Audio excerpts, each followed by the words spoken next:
మాతృదేవోభవ, పితృదేవోభవ. ఇప్పుడు మనము శనీశ్వరుని యొక్క, శని భగవాను యొక్క వక్రగతి గురించి మనం చర్చించుకోబోతున్నాం.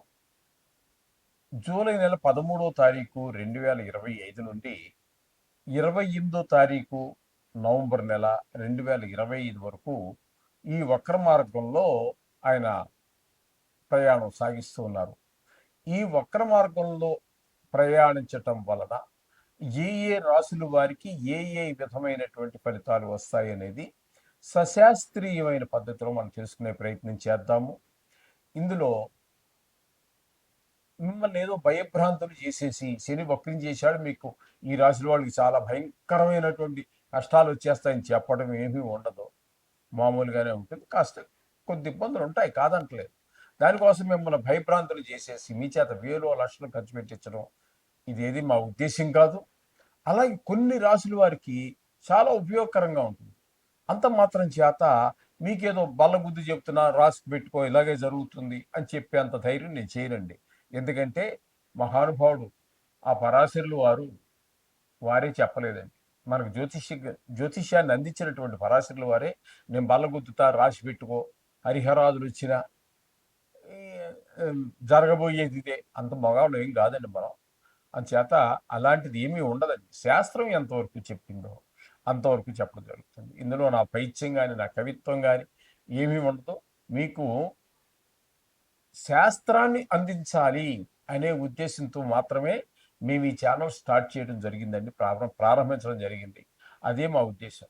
సింహరాశి వారికి 13వ తారీఖు జూలై నెల 2025 నుండి 28వ తారీఖు నవంబర్ 2025 వరకు, అంటే 137 రోజులు, 137 రోజుల పాటు మనకి వక్రగతిలో సంచరిస్తూ ఉన్నారు.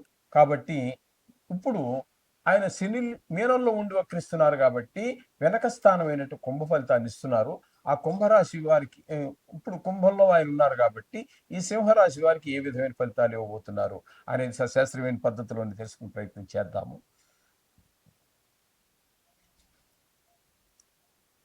వ్యాధి పీడాం ప్రవాసంచ అంతఃక్లేశం మహద్భయం అర్ధనాశం మనస్తాపం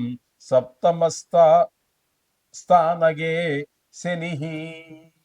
సప్తమ స్థానగే అంటే 7వ స్థానంలో గనక శని భగవాన్ యొక్క సంచారం జరుగుతూ ఉన్నట్టయితే, ఇక్కడ మనకి ఇప్పుడు సింహానికి ఆయన వక్రించి వెనక్కి రావడం కారణంగా సప్తమ స్థానంలోనే ఉంటున్నారు. కాబట్టి ఆ ఏ విధమైన ఫలితాలు ఇస్తున్నారంటే వ్యాధి పీడాం, వ్యాధితో బాధపడేటువంటి అవకాశం ఉంటుంది. ప్రవాసంచ, దూరదేశాలకు వెళ్ళవలసిన పరిస్థితులు వస్తూ ఉంటాయి. వ్యాపార రీత్యా కానివ్వండి, లేకపోతే అక్కడ కొన్ని రోజులు ఉండవలసి రావడం కానివ్వండి, చదువు నిమిత్తం కానివ్వండి, వ్యాపార నిమిత్తం కానీ కొంతకాలం ప్రవాస జీవితాన్ని గడపవలసినటువంటి పరిస్థితి కూడా ఉంటుంది. అలాగే అంతఃక్లేశం అంటే మనోవిచారం, మహర్భయం అంటే మహాభయం, ఏంటో తెలియనటువంటి భయం వెంటాడుతూ ఉంటుంది. అర్ధనాశం అంటే ధన నష్టం జరుగుతుంది. మనస్తాపం కుటుంబ చిక్కులు, మనసంతా కూడా ఒక రకమైనటువంటి చెడు ఆలోచనలు, మొత్తం మీద ఈ విధమైనటువంటి ఫలితాలన్నీ మనకి ఈ 7వ స్థానంలో ఉన్నటువంటి శని వలన ఏర్పడేటటువంటి అవకాశం ఉంటుంది. ఇంకా మనం చెప్పుకోవాలంటే శాస్త్రం ఇంతవరకు చెప్పింది. శాస్త్రాన్ని కాకుండా మనం అతిక్రమించి, అంటే సంబంధం అని కాదు, 7వ స్థానంలో ఉన్నప్పుడు ఇది కళతర స్థానం అవుతుంది. కాబట్టి కొంత మరి ఇప్పుడు ఈయన ప్రవాసం అంటే దూరదేశానికి వెళ్ళాడు అనుకోండి, అప్పుడు మరి భార్యకి ఈయనకి వియోగం ఏర్పడుతుంది కదా, అది కూడా మనం చెప్పుకోవచ్చు. వద్దంటే మానేద్దాం, శాస్త్రం చెప్పలేదు కాబట్టి. కానీ అది కూడా అర్థం అదే కదండి. ఇప్పుడు మా మా భార్యని ఎక్కడంటే అక్కడ తీసుకెళ్ళాం కదా, నా భార్యని అక్కడే ఉంటుంది ఇంటి దగ్గర, నేను ఎక్కడికో వెళ్ళి 6 నెలలు ఉంటాను, అప్పుడు వియోగమేగా. అంచేత ఇది కూడా చెప్పుకోవచ్చు, తప్పేమీ కాదు. ఈ విధమైన ఫలితాలన్నీ కూడా మనకి సింహరాశి వారికి శని భగవానుడు ప్రసాదిస్తూ ఉన్నారు. ఓకే. యథాపూర్వం అంటే ఇంతకు ముందు మనం చాలాసార్లు చెప్పుకోవడం జరిగింది. అసలు ఈ వక్రగతి అంటే ఏంటి అనేటటువంటి ప్రత్యేకించి కొన్ని వీడియోలు కూడా చేసాము ఇదివరకు. 10 సంవత్సరాల కింద కూడా చేయడం జరిగింది అది. 10-12 సంవత్సరాల కిందట కూడా నేషనల్ శాటిలైట్ ఛానల్స్ చెప్పినప్పుడు కూడా చేశాము. కానీ చాలా కాలం అయింది కదా, అందుకోసం. వక్రగతి అంటే ఏమిటి? ఏ గ్రహమైనా వక్రగతిలో నడుస్తుందా? నడుస్తాయి. ఏ గ్రహాలు నడుస్తాయి? రాహుకేతువులు. అవి ఛాయాగ్రహాలు. అవి ఎప్పుడూ కూడా వక్రగతిలోనే, అంటే యాంటీ క్లాక్ వైజ్, అంటే గడియారం ఇలా కదా తిరుగుతుంది. యాంటీ క్లాక్ వైజ్ అంటే ఇలా అపసవ్యంగా తిరిగేదాన్ని యాంటీ క్లాక్ వైజ్ అంటాము. అవి ఎప్పుడూ సవ్యంగా నడపండి రాహుకేతువులు. అర్థమైందండి? రాహుకేతువులు ఎప్పుడు ఇంచుమించుగా మన భయపెడుతూనే ఉంటాయి, బాధ పెడుతూనే ఉంటాయి. మామూలుగా కొన్ని ప్రదేశాలు వాటికి మంచిగా ఉన్నాయనుకోండి, లేదని కాదు.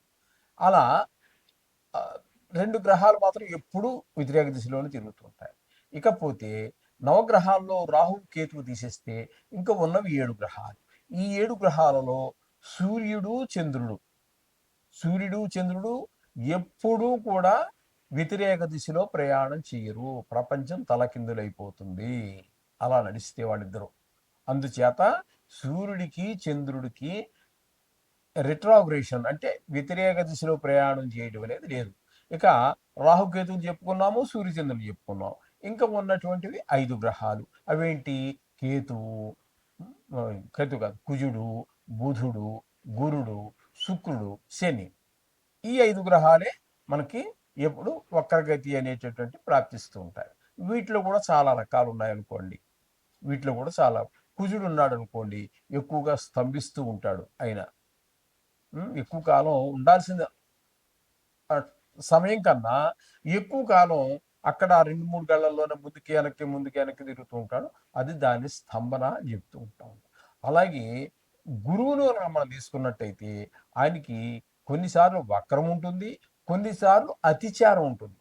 అంటే ఉండవలసినటువంటి జాగా నుంచి వెనక్కి రావడం అనేది వక్రగతి అని చెప్పుకున్నాం. అతిచారం అంటే ముందుకు వెళ్ళవలసినటువంటిది ఒక గడి నుంచి ఇంకో గడికి కూడా వెళ్ళిపోతుంటాడు. 2 గడులకు కూడా అవతలకు వెళ్ళిపోయే అవకాశం ఉంటుంది ఆ సమయంలో. ఆ విధంగా గురువు యొక్క సంచారం అతిచారం కూడా ఉంటూ ఉంటుంది.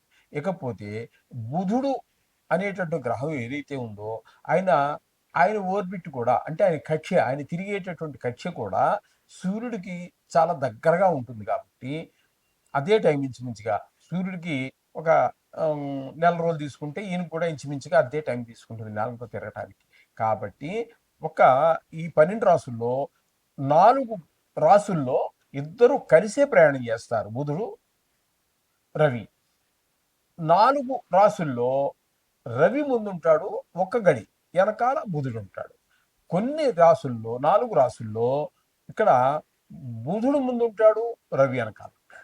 ఈ విధంగా జరుగుతూ ఉంటుంది. ఇక్కడ ఈ విధంగా జరగటం వల్ల ఎక్కువగా సంవత్సరంలో 4 సార్లు 5 సార్లు ఎక్కువగా వక్రించేటటువంటి ఏకైక గ్రహం బుధ గ్రహం. ఇది ఈ విధంగా ఉంటుందండి. అందుచేత ఈ శని భగవానుడికి కూడా వక్రం ఉంది కాబట్టి ఇప్పుడు మనకి ప్రస్తుతం ఇంతకాలం. ఎందుకంటే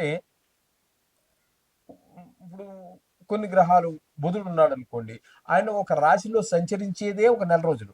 ఆయన వక్రం ఎన్నాళ్ళు ఉంటుందండి? చాలా కొద్ది కాలం పాటే ఉంటుంది, నెల లోపే ఉంటుంది. ఇప్పుడు శని భగవాన్ ఉన్నాడు అనుకోండి, అన్నిటికంటే ఎక్కువ కాలం శని చెరుడు మిల్లుగా నడిచేటటువంటి వాడు కాబట్టి 2.5 సంవత్సరాలు ఒకే రాశిలో సంచరిస్తాడు. కాబట్టి ఈయన వక్రం కూడా ఇక్కడ మనకి ఇప్పుడు ఈ పీరియడ్లో, ఈ సమయంలో ఈయనకి మనకి 138 రోజులు 137 రోజుల పాటు వక్రగతిలోనే సంచరించడం జరుగుతుంది. అంటే వారి మహాదశని బట్టి అక్కడ ఆ వక్రించి ఉండేటటువంటి సమయం కూడా నిర్ధారణ జరుగుతూ ఉంటుంది అనమాట. ఇప్పుడు అర్థమైందని అనుకుంటాను. ఇది ఇంతవరకు చాలండి. మీరు అంటే మీ చిన్న డౌట్ తీర్చడానికే కానీ మీరు జ్యోతిష్యం నేర్చుకోవాలనే ఉద్దేశం కాదు కదా. వక్రము అంటే ఏంటి అనేటటువంటి ఒక అనుమానం వచ్చేటటువంటి వారి యొక్క ఆ అనుమానాన్ని నివృత్తి చేయడం కోసం చెప్పడం జరిగింది. ఇప్పుడు అదే ఈ జ్యోతిష్యాన్ని నేర్చుకోవాలి అనుకున్నటువంటి వారికి చెప్పేది చాలా కాలం. ఈ వక్రాన్ని గురించే 15 రోజులు, 20 రోజులు, 30 రోజులు చెప్పాల్సి వస్తుందండి.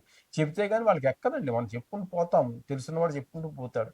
కానీ నేర్చుకోవాలనుకున్న వాడికి అక్కడ మెదడులో నాటుకుపోవాలి కాబట్టి అక్కడ చాలా టైం తీసుకుంటాం. చేత ఇప్పుడు మీకు అర్థమైందని అనుకుంటాను. ఇంకా